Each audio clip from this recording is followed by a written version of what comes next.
Well, I have been here a few times, and I mean, it's always great to see some folks I remember, some new folks, and I'm always asked what music I want to have played, and I said, "Oh, be inspired." You know, you always pick just the right thing, and thank you for just the right thing. So, that reminds me of the message for today about the elder dogs. Not that it reminds me of that, but I was thinking that, elders, even with dogs, take a little time and care. And a lot of times I feel that way with what I was thinking about with elders, and I was, as I saw the title in this, where I sat with elders to learn from them, and then all of a sudden I became one. And I never thought about myself as an elder. I mean, until earlier this year, it seems as if a couple of times I've been referred to as being an elder. I was like, really? But the one thing I noticed that once you receive your Medicare card, then, there's no turning back from being considered a senior citizen. But becoming an elder is another status altogether. So, but elders to me mean that it's a person with memory of generations past and can share knowledge of history and the way of living and surviving. And then I had to stop myself and think about my own life and experience, and because of the experience I have survived. Becoming an elder is a more sharing of personal history. It is learning how to give those gifts from one generation to the next. And sure, I'm a desegregation kid, of an elementary school in Beaufort County, South Carolina, 1965. And I learned how to be around white people during Jim Crow laws and how to behave myself so that my parents would not get into any trouble due to an unruly child. I could have been taken away and they could have been harmed. I cried along with the rest of my family as we watched TV for the funeral of President John F. Kennedy. And here I was as an elementary kid thinking slavery was going to start all over again. So black children knew that kind of reality living in this country at a young age, but nobody worried about how I was feeling. And so nobody thought about me being hurt. Even still today. But I now write stories about growing up in Gullah Geechee culture, focusing on what I learned from my father's mother primarily. And her basket name was Happy. People, we call them basket names. The others consider them nicknames, but they're family names. But my name for her was Happy Lap. I was always with her. Others would,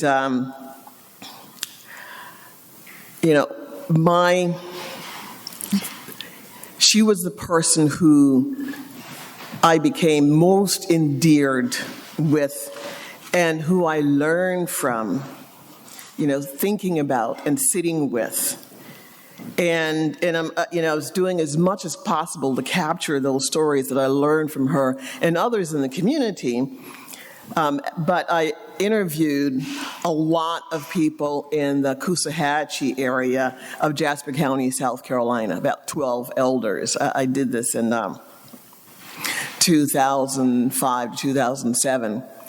And in talking to them, I realized how much that experience, what they were telling me, was also the experience, the life, the survival stories that my grandmother was, in her own subtle way, was teaching me.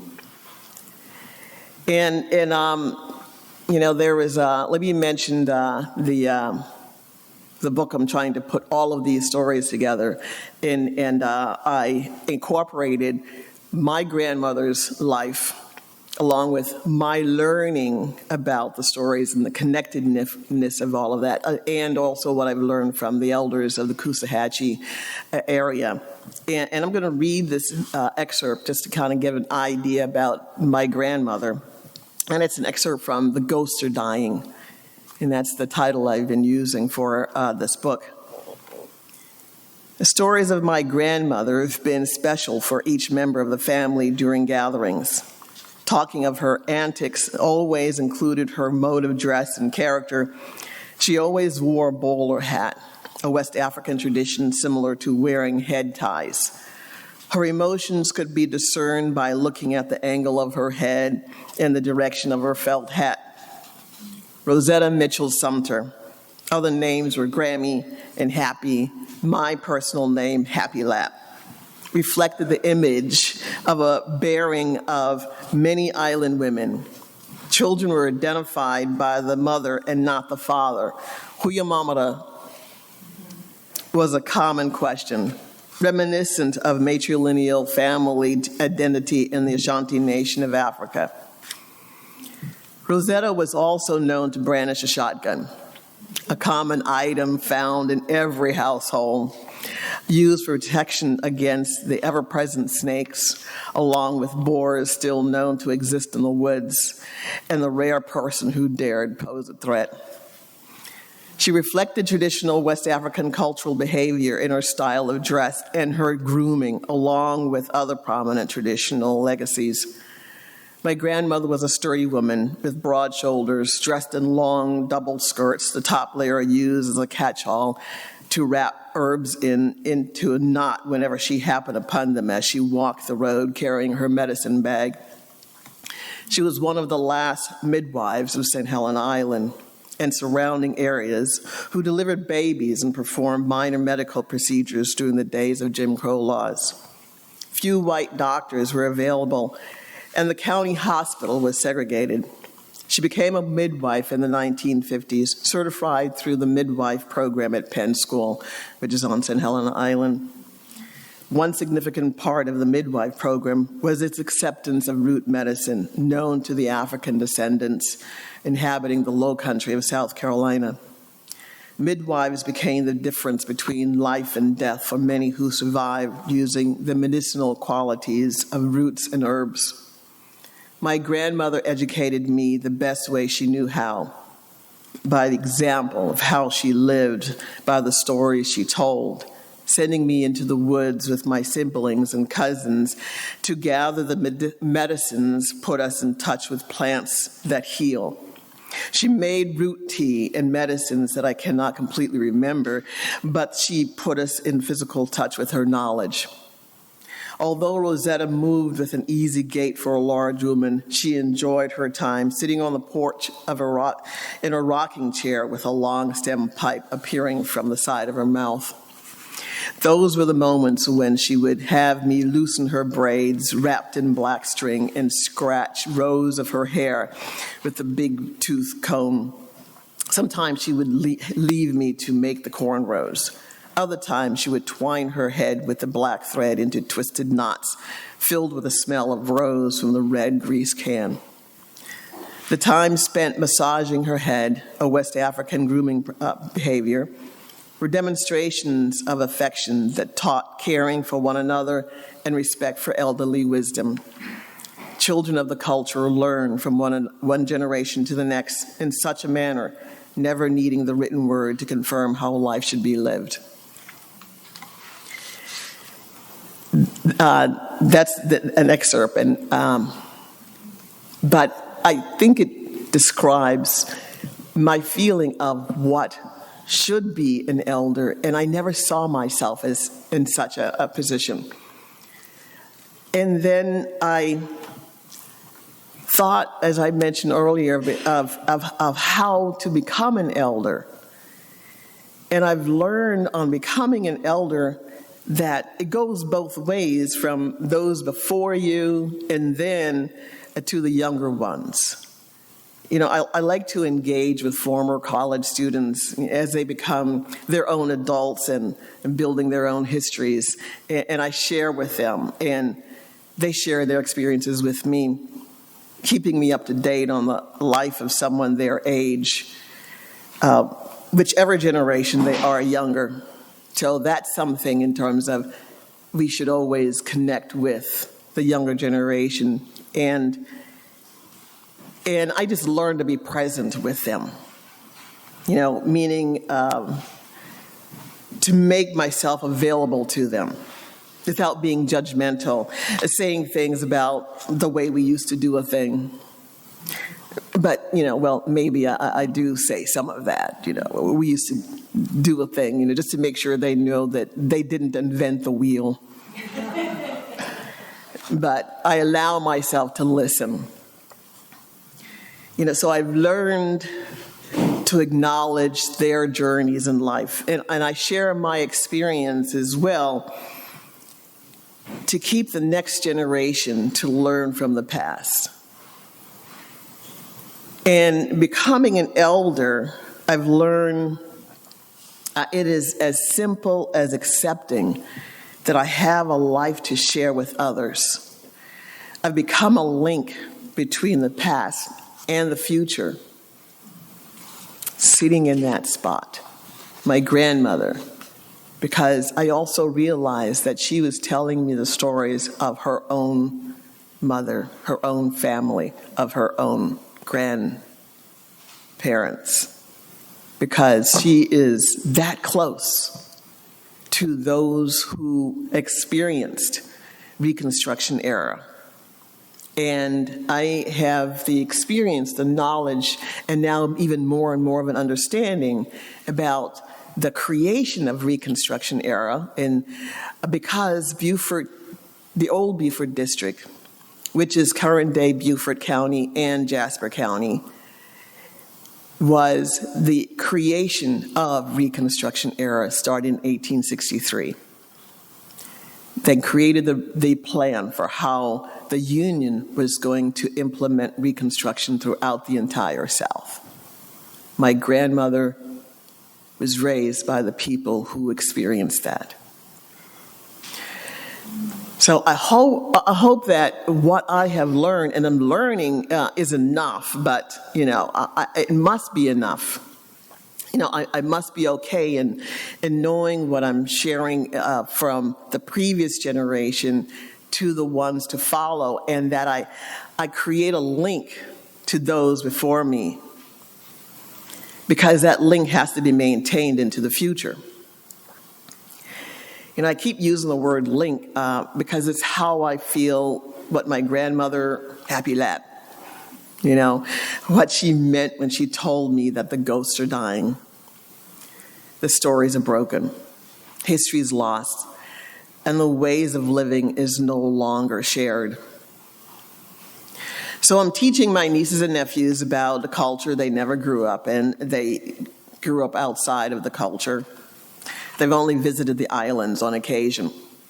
I've worried about how they will learn to walk the land of my past in the way I did on the island of St. Helena, the way my parents and grandparents taught me.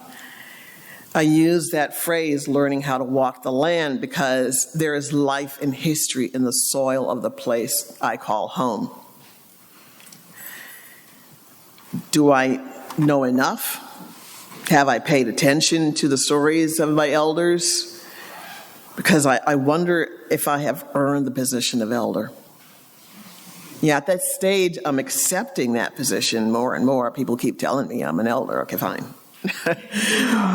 Because I've preserved a lot of stories and I have documented, video and audio recorded and written stories about my past of my family and others in my community. And I've saved stories from the elders in the other area of, in the Coosawhatchee area. They no longer share our lives. They've gone on into the passing. I find that my life has become a link from their past to the future. Sometimes I feel as if there is a mental weight with that responsibility. I must learn to be okay with that. I have to feel that what I have learned is enough. One of the elders, Ms. Leela, she was an elder, Leela, as in she was a minister. She became a minister. She said she wanted to be, her husband was a minister, Elder Dan, and Elder Leela Smith. And her husband became a minister, and she said, I want a church as well.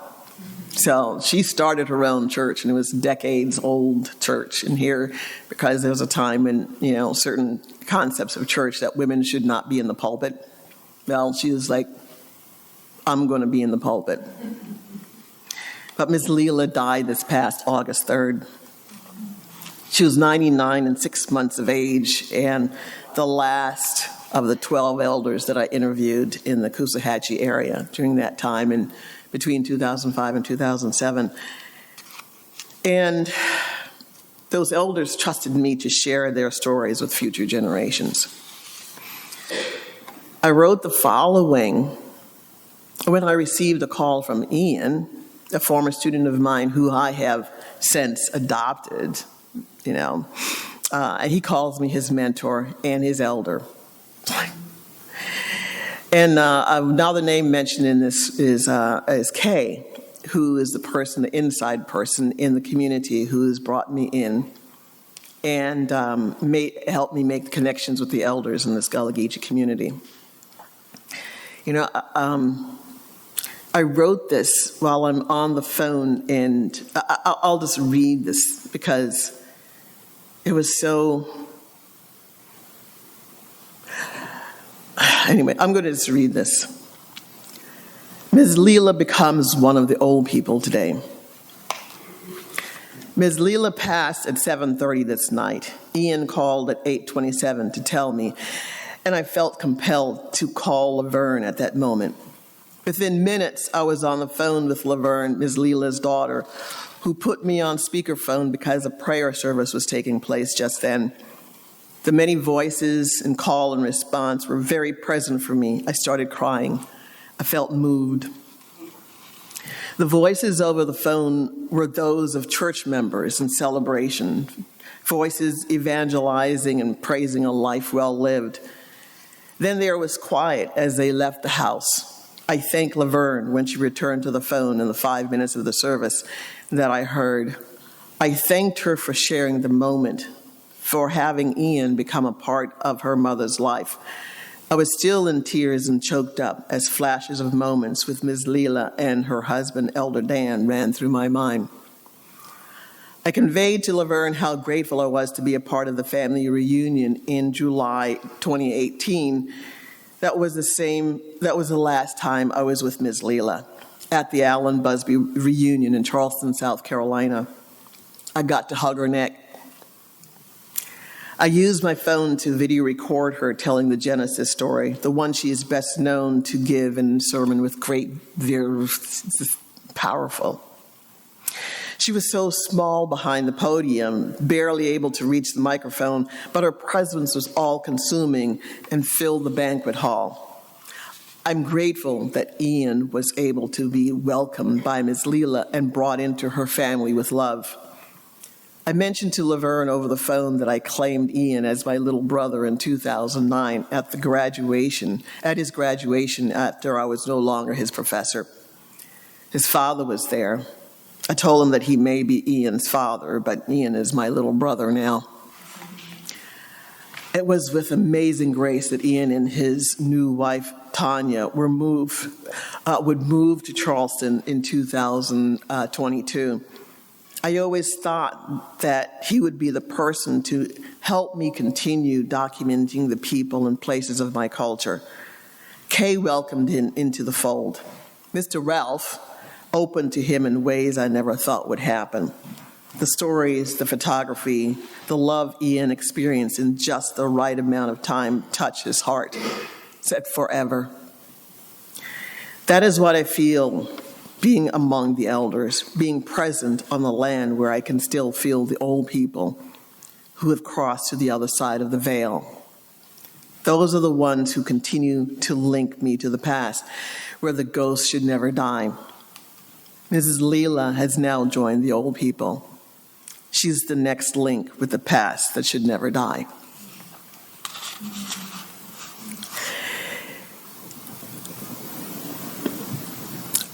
Within moments after I wrote that, I mean, I'm a metaphysical person in that, and here I am, drying my tears, and I felt this presence, and a kiss, a touch on my left cheek, and I went, "Thank you, Ms. Leela." It's like she kissed me.